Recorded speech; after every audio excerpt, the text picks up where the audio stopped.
This is the Fitzy and Whipper with Kate Ritchie podcast. Tell you what, it's a bit of a treat. There's someone in the studio. Are you not entertained? Television is the most powerful force in the world.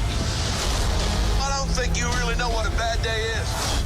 But you're gonna find out. Do not forget my name. The Oscar goes to Russell Crowe.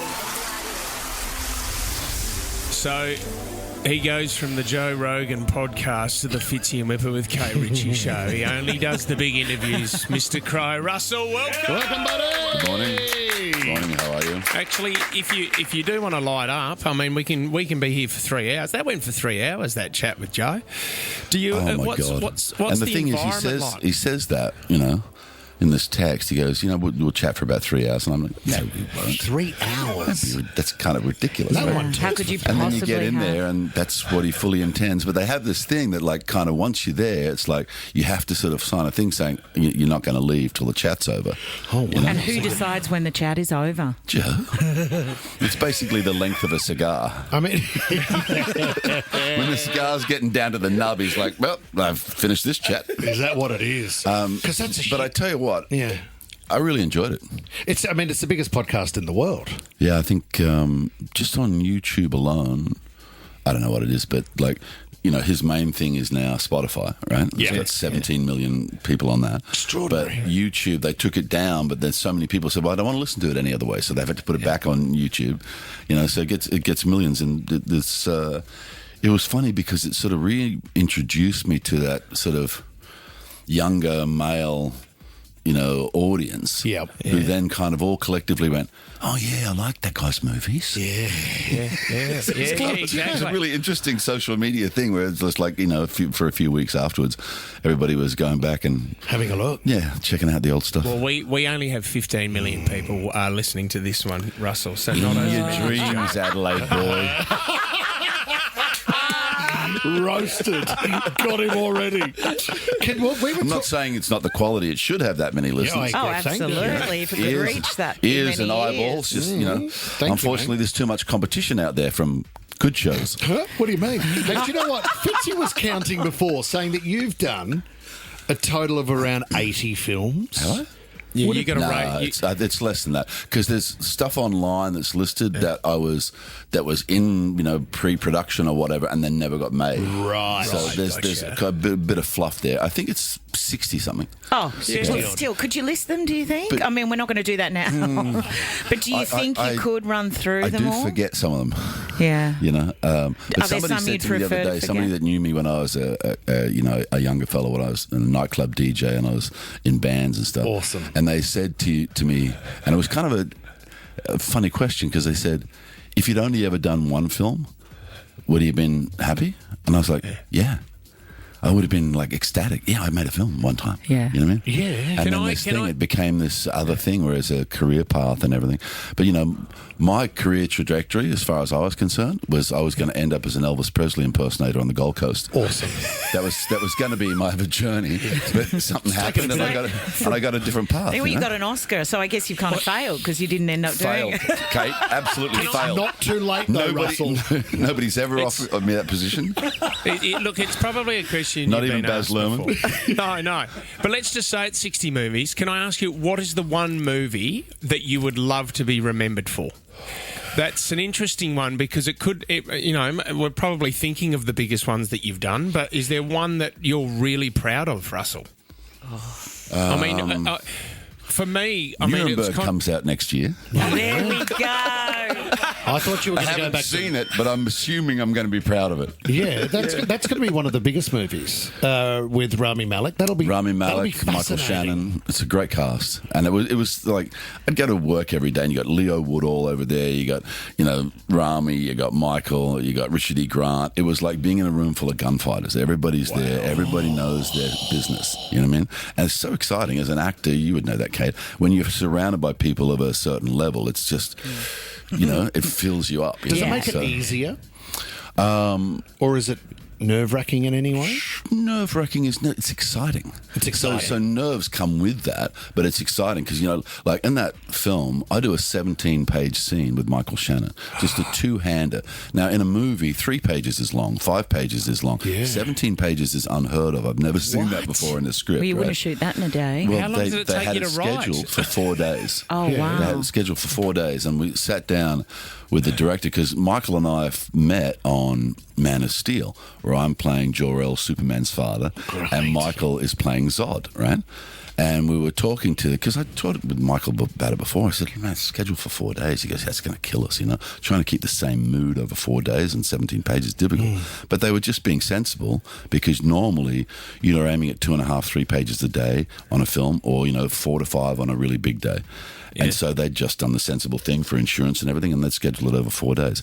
But I talked to Michael about it. He agreed with me. We went to the director, said, listen, man, this is theatre.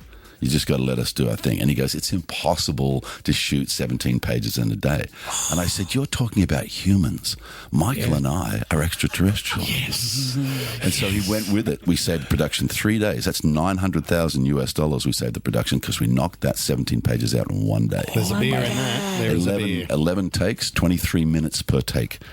23 minutes of talking and arguing and passion and all that because it's a court case. Yeah. He's the prosecutor and I'm the Reich Marshal Hermann Goering, so it wasn't like an easy scene or whatever. I can't wait to see it. It's like being back in the theatre. Yeah, well, that's the thing. And, and I knew from working with Michael before that he's 1,000% reliable. And, the fact that they would then agree to us doing it was like we were texting each other on the weekend before we did it. We were like, this is going to be cool, man. It was really exciting. Because there was a story you told a while ago, I remember, and it was it De Niro? Who was it that you worked with? And you did a scene where they would come through and they would walk through 26 different ways. Al Pacino. Al Pacino. Can you tell that story about how he does his work? Well, we were working together. Yeah, it was The Insider. And we were working together, and he's a lovely man, Al. I mean, he's just like deep, beautiful, guy, But his methodology is very different from mine. I like to be precise. I like to get things done and, create time to go and have a fag. Yep. You know what I mean? Let's not be doing this all day, Al. But Michael Mann had a thing where, if one of you's talking, I'm shooting both of you. If you're in the scene together, there's a camera on both of you all the time. So that meant, I'm like full on. So while Al is exploring, all these different things, I'm kind of like, I'm on. Can we just come on? Can you just pick one, Al? Do you mind? Yeah. So I went to talk to him about it. I said, what are we doing here with that? What's going on? And he just said to me that when he was a very young actor, he did a movie, and I think he was referring to what's the one something about. Is it Dog Day Afternoon or something? Is that Al Pacino? Dog Day Afternoon, yes. Attica, when he's screaming in the street. Attica! Yep. Whatever. He just said when he did that movie, what he thought he was doing and what came out in the film were completely different. Right. So he sort of realised that, film is a director's medium, and what he likes to do is basically give the director a complete alphabet for every scene. Wow. Wow. But I have a different approach because I say, you're giving up responsibility for the character, and I want to take full responsibility for the character. Because it can be cut any way. Which way then? Can't it? That's right, and they can sort of flip it on its head. But if you're not in agreement with the director of what the character is supposed to be doing, then you're kind of giving up a lot of what your job is supposed to be. Now, I've seen Al work in the theatre because that's where he came from. Yep. I saw him do the Irresistible Rise of Alberto Ui or whatever that play's called. He was phenomenal, man. Amazing. He did this physical thing where at the beginning of the play, he's this little crunched up, like freaking weirdo, Yeah. And he's sort of doing this stuff, and you're thinking, what's going on with that? And over the course of the play, he incrementally gets taller, right? So by the time, he's in power, he's fully erect and stood up. And you go, come on, man. That was freaking cool. You're just sort of sitting in there, that was amazing to witness that, And so I understand where he's coming from. I totally understand his methodology and all that sort of stuff. But we just work differently. Didn't affect how we work together because we work together really well. But I knew to just sort of I was just going to have to do it. If he wanted to do 26 takes every letter of the alphabet, I was going to do 26 takes, and I had to be at the same level. You know what I mean? Yeah. What about What about physical acting, Russell? And I've always wanted to ask, when you are hot, you've held a lot of weapons in your movies. 310 to Yumi, you're Western. Held a lot of weapons. Talked to a lot of weapons. Talked to a lot of weapons. Sorry, boys. You had the bow, Robin Hood. You had the bow and arrow and that as well. Gladiator. You had the sword. Do you learn this stuff? Are you pretty complicit before you go into a movie with this stuff? 100%. Yeah. 100%. That's, a part of the responsibility of it. So, and I enjoy it too. My dad used to, when he was alive, used to make the joke that I was very lucky I became a film star because it made me into a man, because I had to learn all the things that men know. that in my nightclub life, I refused to learn. Well, and we've got a bow and arrow. We've got a bow and arrow here, and Whipper's got an apple on his head. How do you reckon you would go? Did you ever see that? Did you ever see that thing I did in New York? What was that? It was Regis and Kelly. I think it was. So it wasn't Kathy Lee.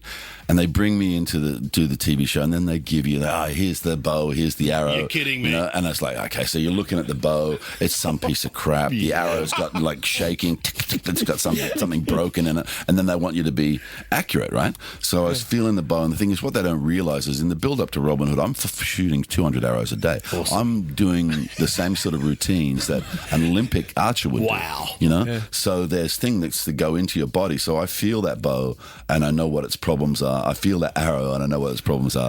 But they wanted me to shoot this picture of their producer in their head.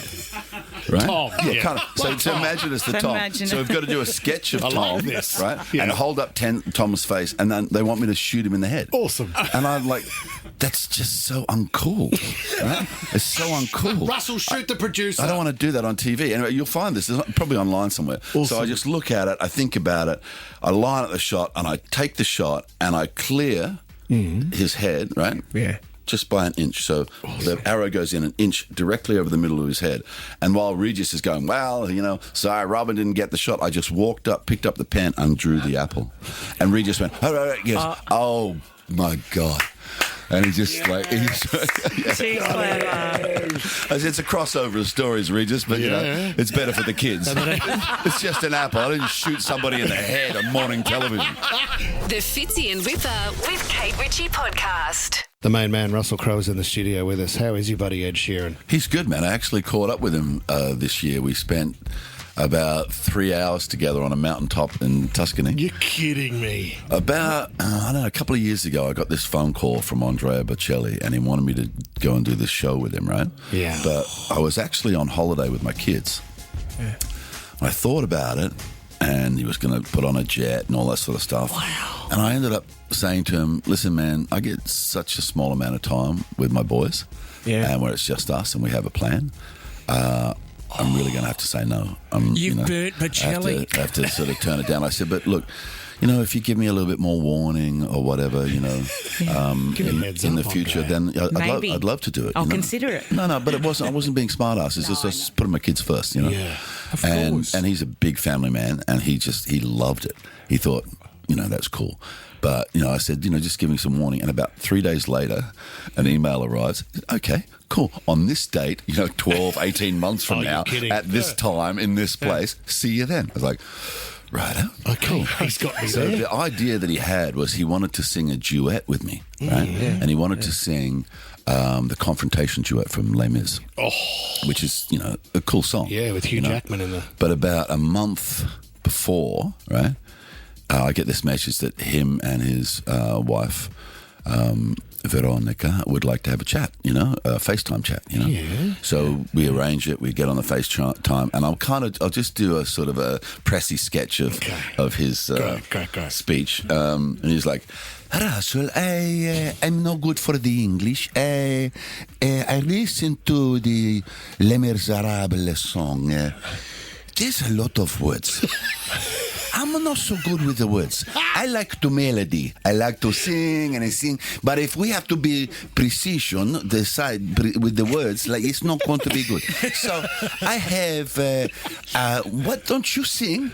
I play piano for you. Oh! So we still do duet. How do we do the confrontation? But we're not going to do that. Okay. I will listen to your album. pros and cons available now. Yeah. He goes, you do this song by the Leonard Cohen. I like this song very much. You sing beautiful. I play piano, you sing perfecto, yeah? So that's what we did. I go to Tuscany and walk out on the stage, 12,000 people on this mountaintop of the Teatro di Silencio. Oh, my gosh. And I walk out and sing a song, and my piano player is Andrew Bocelli. No way. But also on that show is Ed. Awesome. And I knew he was going to be there, so I've got some mates in Ireland who work at the Guinness Company. Yeah. And they've just developed this fantastic new product, right? Here we go. Which is not publicly available. Bad luck, kids. Where it's this nitrous machine. Right? Yeah, and that you can get these cans that are sealed top and bottom. There's no way of opening the can, right? Unless you have this machine. Yeah. But you put it into the nitrous machine, you pull the lever down, it pierces at both ends, activates the nitrous that's existing already in the beer, and pours you a perfect pub pint wherever you are, right? And Ed was like, "That's such a thing does not exist." I was going, "You'll see, son." So he comes into my dressing room after the show and he sees the machine. He goes, "You weren't mucking around." So I wasn't mucking around. Put the pint in his hand. He goes, "Oh my God." So we just sat there. Wow. Now, normally you'd go around politely, visiting everybody else. But a long time ago, I realized that if I'm at a party, if I just sit still, eventually I'll talk to everybody. They'll come around. So at one point in time, we had Bocelli and Johnny Depp and Zucchero, who's this, huge Italian artist, and Placido Domingo. And they're all just sitting in this ACTCO dressing room, this tiny little room. Will Smith came in with his with Jaden, so it was just this packed room. Drinking Guinness. And we drank the amount of cans that I brought with me, and the moment the last one was finished, I was like, gone. You're out of there. Can I ask, does Russell Crowe ever have a moment anymore? Because you've done so many things in situations where you can't believe you're possibly there, and I think there was a lot of pinch yourself moments when obviously you were younger getting into the industry. But are you still amazed? Yeah, man. All the time? Yeah. That's the pleasure to of it. walk out on stage and Bocelli's there on the keys. Right, so the way you're saying it is exactly in my mind. Oh, that's great. And he did this thing, and I'm not sure, because they made a movie out of it. It's actually been released in theaters. Wait. It comes out on the TV as like a worldwide TV special at some point. It's 30 years of his career, and life and connections with people and everything. And for whatever reason, he feels a sort of a connection with me because I think he did a version of the Gladiator theme song at some point in time. Okay. So, and look, he's a genuinely beautiful bloke, and his wife's fantastic. His kids are so balanced and gorgeous. He's got a little daughter who seriously should be in charge of the world. Virginia, she's so beautiful, and her voice when she sings is like, oh my God, really? She's amazing. She came to talk to me. She just walked straight up to me. She said, "Hello, I am Virginia Bocelli. You are the Russell Crowe of the Gladiator, see?" And I said, "Hello, Virginia." She goes, well, when we left that night, I said to her, "I'm definitely going to be seeing you again. I know I'm going to be seeing you again. You're going to be achieving some incredible things." Well, she's amazing. We had a similar experience with huge stars around us when we saw Indoor Garden Party at the Bridge Hotel at Roselle. And you know what I remember from that night? Because it's a great pub. I love that pub. It's around the corner from where I live, and it was the unfortunate thing that night in the front bar, you were just about to play and the Rabbitohs were playing that night and you just got knocked off. And Russell, I was waiting to see, does your demeanour change when you're just about to go on stage and you found out that your footy team has just lost a game? Does it affect you? No. Because there were a few people standing around in the front bar watching the footy, waiting to make their way jerseys. through. Yeah, it is what it is. I can't affect that outcome. If I'm going to get passionate about something, it's something that I can probably affect the outcome of. Yeah. You know what I mean? So you sort of just have to accept what's going on. A long time ago, I'd be going to games when my kids were little and stuff, and I realised that by showing my passion in the grandstands, I was potentially giving the media outlets a way of mentally affecting the team. Sure. So, because there was all these photographs of me going, Russell loses strangling the imaginary referee. And I just thought, okay, I'm going to stop doing that. So that's when it sort of like, I just sort of went like a little Buddha. If I go to a game, you know, Yes. That I must be just hard see what at happens. times. And then you go, you know, backstage and you can swear and everything. You know, lose your and mind. You know, yeah. But when I'm watching the game, I try and keep cool because I think about it from the player's perspective. They don't want to see the boss looking like he's pissed off. You know, on the Monday newspaper. So you got to be cool about it. And even if you're not pissed off, they're going to write that you are. That's right. You know what That's I mean? right. So It's not even. Just got to be balanced about it, you know, and let the players do their thing. Let's talk Indoor Garden Party, pros and cons, a new album. Yep. We're about to play Let Your Light Shine. Now, was this on a previous album? Is this a... No, but Where's this song we put from? this song out first. Right, that's why I know but it. before the rest of the album was ready. Yeah. So, and we ran with this. I mean, look, you know, you talk about albums and singles and all that sort of stuff. You know, we don't have a record company. Who are we kidding? We don't do any of that shit. Yeah. You know, we don't have any kind of marketing. We don't. You know, the only thing is that if you like it, and it's available. It's enjoyment. You know? I love it. This is the Fitzy and Whipper with Kate Ritchie podcast.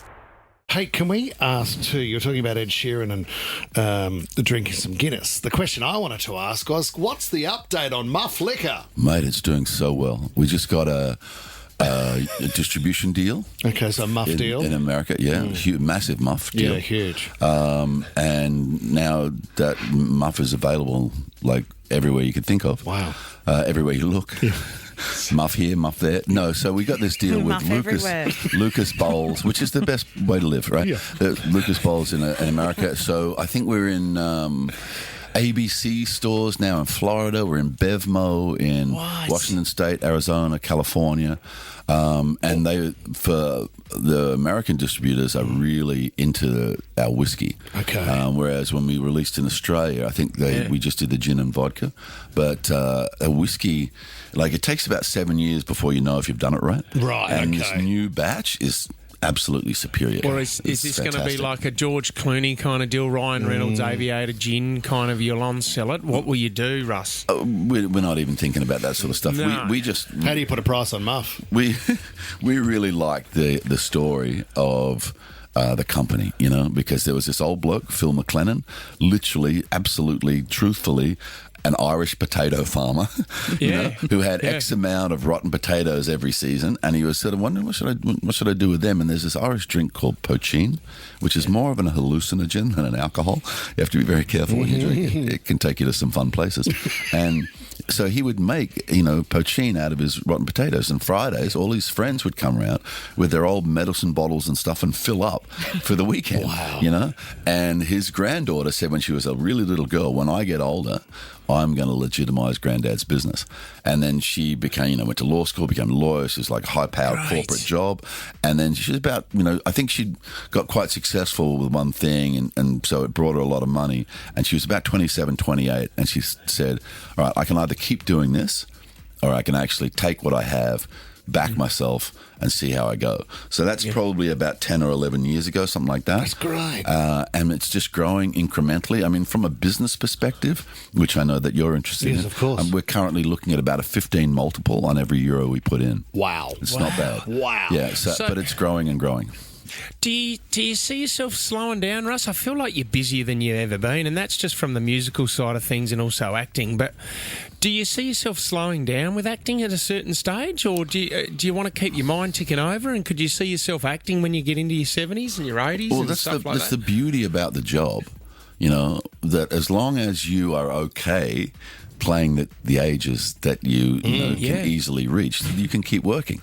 You know, some people get into that problem, you know, where they might be 45 and they still want to be the ingenue. They still want to, you know, play the young male lead or whatever, you know, and I've never had a problem with that. You know, I play, you know, whatever sicknesses you have, just give them to me, you know. The more complicated, the better. Yeah, you know, schizophrenia, dementia, whatever, just bring it on, bring it on. You know, Robin Hood too?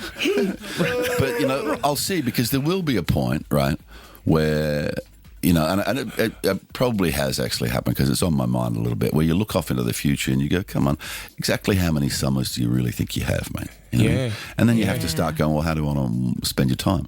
You know, so the problem for me is that I actually love my job purely and simply. Yeah. You know, and I only do the jobs that I want to do, and that's been in place since I was 20 years old. You know. Did you see Dick Van Dyke on the weekend? No, he didn't pop around. 98 dancing. Right. Oh, really? Awesome. Fantastic.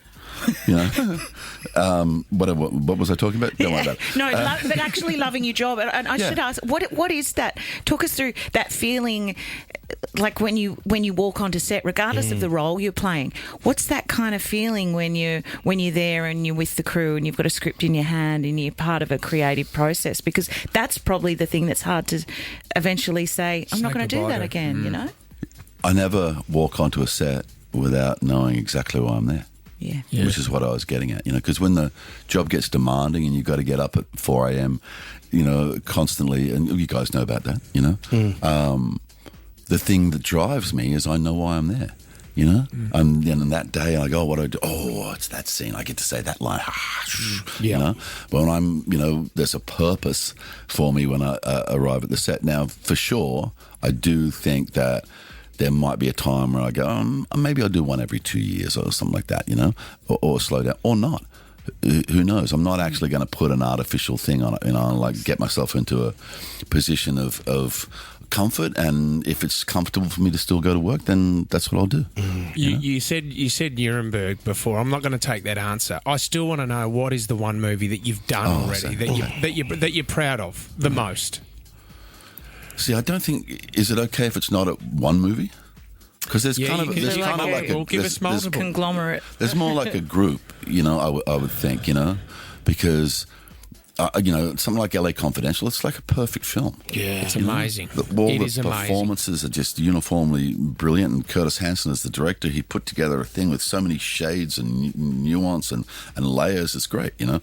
But where does Romper Stomper sit? Where does Romper Stomper sit? You know, I can appreciate that film and respect it, and it still has power, which is quite crazy considering how long ago it was shot. Oh, yeah. But probably So about powerful. 5 years ago, somebody that I was with wanted to watch it, so I put it on, and I was like, it was kind of hard for you? Left me a bit breathless. Did it? Yeah. I was like, whoa, that's 90 powerful minutes. It was big. Yeah, It was but you know, full so on. with LA Confidential, then you've got, you know, the experience of working with Al and Michael Mann on the inside. That's cool too. You know, Beautiful Mind.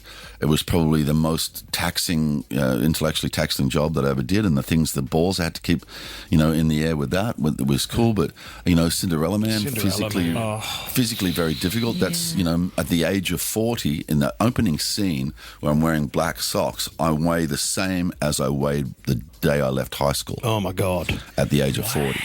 You know, so, you know, I've put my body through so much stuff over the years. You know, people wonder why I don't give a shit anymore. It's like, mate, take your protein shakes and shove them up your ass. When you've done it year after year after year after year for such a long time, you just get to a point where you go, done, you know. Well, you're right. That would be a challenge if they come to you and say, hey, we need you to be in this role, but we need you at this size. Oh, here we go again. Because that's like twice the work. Sometimes I've gone, no, but like at the moment, for example, you pointed out when we came in, I came off Nuremberg at 126 kilos. Right. I'm like 111 at the moment. Yeah, you've lost weight. But I'm not doing anything in particular. You know, I'm not saying, I'm doing this, I'm doing that. You know, this one's for me. Yeah. I'm just letting me come back to me, you know what I mean? Yep. But I have to sort of work against, you know, there's a lot of damage I've done over time by forcing my body to a certain place. Yes. You know? And it's like, how's your backhand going at the moment on the tennis court? Cracker. Is it? You're going really well. We see you out there quite a bit. And the great thing is we, you know, we jokingly at the beginning of the rehearsals, you know, a couple of years ago before we went on tour with the band, we sort of said to everybody, if you can't play tennis, you can't be in the band.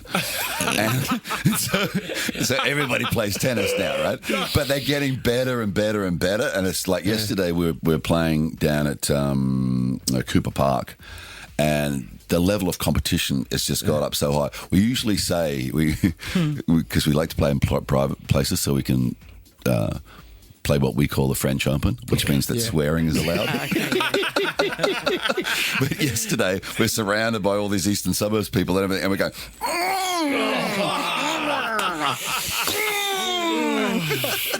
Just holding it back. But yeah, so it was funny because we did this doubles rotation, and it got down to the team with the most games won go into the final. But then the final is just a 7-point tie break.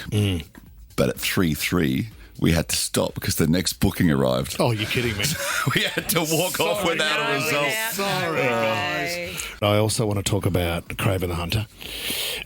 Looks unbelievable. Comes out on Thursday. Very violent movie. Very violent movie. Just be Gosh, very, have you got a weapon in that? What weapon have you got in that? No. I grabbed somebody's gun and do away with them at some point. Good. But it's funny, right? Because in DC, I'm Superman's dad. Yeah. Yes. In Marvel, Disney, I am Zeus, the god of gods. Yeah. Yes. But in Thor. Marvel, Sony, which is the dark universe, I'm the father of Craven the Hunter, who will eventually, if you know the comic books, goes on to have a big problem with Spider-Man. Yeah. Oh, I didn't know So that. in the DC Marvel thing, I'm a very fertile man. Just dropping kids left, right and centre. Can breed. The Fitzy and Whipper with Kate Ritchie podcast. We've got a bit of a treat. Russell Crowe is in the studio and Crowe the Hunter. A brand new film is out this Thursday. Have a look. Here's a bit of the trailer. We are predators. If you show weakness, you will give our enemies an opening. Shoot. He is weak, like his mother. Leave him. The most violent film for 2024. Very. I just saw it last week or something. They sent a link, and I must be getting old because I was going, bloody hell. What's with all the blood? Calm down. Craven, calm down. Well, you're his dad. You got to tell him Don't to calm blame down. me, mate. It's not all nurture. How did you have to work on the Russian accent? Yeah, but it's funny. They gave me an English theatre major guy to help me with the Russian accent. Yeah, right. Yeah. Okay. Good fella. How did that go? Well, we ended up, there was some Russian language, but I don't think it's in the movie anymore. But funnily enough, I'm doing it again in a job next year, so it must have worked to a certain degree. What's the most challenging accent you've done? You nailed Bocelli before. The funny thing is that it's not necessarily just a singular accent that can be difficult. Yeah, like you take a guy like Jeffrey Wigand in The Insider. Yeah. Now Jeffrey Wigand was actually from the Bronx. Okay. Right. But then he spent a big chunk of his life in Japan, like 10 years or something, right? And then when he started working in the tobacco industry, he was living in Louisville, Kentucky. Right. Oh, good. So the words to do with tobacco and tobacco science, he only knew those words in a southern accent. Yeah. So I see, yeah. try and break that mathematics down, right? Or Robin Hood, right? Remember, I got slagged off by the English because they didn't agree with the accent in Robin Hood, but they obviously didn't watch the movie and know what the story was because, yes, he came from Barnsdale or somewhere like that, which is a small northern town outside York, right? But when he's 5 or 6, he's taken from York, right, by friends of his father's, guys that would eventually be Templars, and taken to France, And as a child then is sort of like seconded into the sort of an army environment, and they march from France to the Middle East. Right. There's the, big to-do that goes on there with the second what's-her-name, and then they march all the way back, And, he arrives back into England as a 45-year-old man. And then they said, your York accent's incorrect. Well, I've travelled. Watch the freaking movie. Yeah. So what I had to do with that is I was like, well, who's around him? What are his influences? What does he hear? So I actually did this sort of thing. And the thing is, as soon as you say that, I go, that's just an excuse, mate. Like, no, mate, it's the mathematics of my job. It's the story. Yeah, it's the story. It's the heart of the story. So it was like, what are the influences around him? So he actually does not hear his mother tongue, so to speak, for 40 years. Yeah. Well, That's what you've you. held- Sorry, Yeah, that's what you were talking before about having to be so precise with all of the skills you have, whether it's weaponry or accents, because everyone's a critic, I guess, and you've got the. Yeah, and if you don't satisfy yourself, then criticism will hurt you. Yeah, But if you satisfy yourself and you do the job, you can say whatever you want, mate. Yeah, very I know where I went. I know what I did. I know what the reasons were. And why? Yeah. Well said, One thing Russell you have Crowe. held on to is your Australian accent, because that would have been beneficial for you over the years. I mean, especially around Hollywood. I If I love was a your- barista, They're everywhere, are they? But to have your not deep- for my job. Americans love the Australian accent. I mean, you would have used it over the years to get you into things, and for sure. Probably didn't. What exactly? Back when I went to Los Angeles, it was definitely not a plus. It wasn't a No. positive. But, I've seen very interesting things happen. So, when I'm first in America, 92, something like that, right? And people say, blah, blah, blah. And I go, yeah, no worries. And they go, excuse me, what did you say? I go, no worries. And I go, oh, I like that. No worries. Okay. No worries. Everything's going to be great because I got no worries. Awesome. And now it's part of the vernacular It is, of isn't America. it? They say it all the time. But I was, there in a time when something like no worries would stop a room. And they go, whoa, what is that strange sound coming out of that man's mouth? But I've been in meetings where, very well-meaning producers or whatever pull me aside and say, whatever you do, don't go into this meeting with your natural accent. You just won't get the job. Just, make up something. Say you come from Oklahoma. Nobody will ever check. Just do an American accent. And my vibe on that was, no. If I'm going to work with somebody, right? Yeah. If I'm going to work with a director and I go in and basically make fun of that director by tricking him or her into thinking that I come from Oklahoma, there's not going to be no truth and honesty between us, or it's going to be tainted. Yeah. So I can't do that. Howdy, partner. Well, that's the thing. Like, say you go into the room, you speak naturally yourself, and they go, this the character's American. You go, oh, well, this is this example, that example of what I've done before, or whatever, and you've got to get them to hire you because of your skills as an actor, not because of some trick you did. No, but I guess when you're first starting out, there would be a lot of people kind of bending themselves into some kind of pretzel just to. Yeah, and "Please everybody just told give me. that Everybody job." told me to do that. Yeah, producers told me to do that. Other actors told me to do that. And the thing that you'll know about me, Kate, over time, if that happens, I'm going to do exactly the frickin' opposite. Perfect. We do know that. We want to thank you for coming in, Russell. Indoor Garden Party. We've got a bit more music too. And also 13 24 10 Pros and Cons is the album. If you would like a signed copy, we have some here to give away. Give us a call and we will get you a copy of the album. Well, can we also... What are you doing for Christmas, mate? Are you in Australia? Are you going to be with the kids? Yeah, or well, what's I going won't on? be with the kids. I'll be up in the bush with my mum. Great. And my girlfriend and some of her family and stuff like that. But the boys will have Christmas with their mum, and then they'll come up and see me. So, Are you in charge of the food? in a sort of a In a directorial kind of way. Fitz, do you know I'm a cook, right? No. Do you know what I was sitting that here was thinking? one of my jobs, As a cook? Yeah. My dad managed pubs, Yeah. right? So my brother, who was older, went into the cellar with my dad, and I went to the kitchen with my mum. So my mum was a location caterer for films and stuff, and then they went into pubs. What? So, I can, I used to do 150, 160 steaks a night. Oh, my God. Yeah. And What is it's your a very, easy thing for me. But I also, what's my signature dish, what I like to do the most? Well, there's a few pastas that I like, but I actually really like, I like making, this is going to be funny, you can all laugh. I like making pies that will freak you out because a pie is it's been so bastardized and there's so much crap and stuff in it. But if you actually just do the thing, you do proper ingredients and with pastry, that combo is second to none, right? Yeah. So I do a thing called the volcano, right? Where I use red chilies.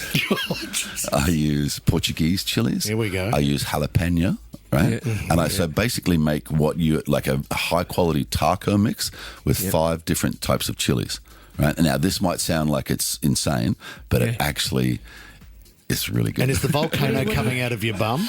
The next day. Right. Yeah. What do you serve it with? What do you serve it with? Like a A condiment? smile. Love. I can't believe we're talking about food. I've spent an hour wanting to ask you what your favourite soup is. Sell it at Rabbitoh. You got to sell it at Rabbitoh's games. The volcano, Russell's pie. That'd go crazy. Hey, we're going to take one call. Rachel from Campbelltown. Hey, Rach, you're a big Russell Crowe fan. I am a big Russell Crowe fan. You got a copy of the album, Rach? Pros and Cons Thank you Indoor very Garden much. Party. Excellent, thank you. Good on you, Rach. That's it. Do you want to ask Russell a question? No, but I want to say I watched Sleeping Dogs yesterday and it was brilliant. Cool. Thank you. Yeah, I dig that Thoroughly film. enjoyed it. Thank you very much. Good on you, Rach. Well done, Rach. You're a Good superstar, work. Rach. Good on you. We're going to give away a few more. But, mate, thank you so much for coming in. We know how busy you are, brother. Have a lovely Christmas. Send our love to the family. And thank you so much for finding some time for us, Russ. Cheers, Fitzy. Merry Christmas, everybody. Thanks, Enjoy great yourself. man. Fitzy and Whipper with Kate Ritchie is a Nova podcast. For more great shows like this, download the Nova Player via the App Store or Google Play. The Nova Player.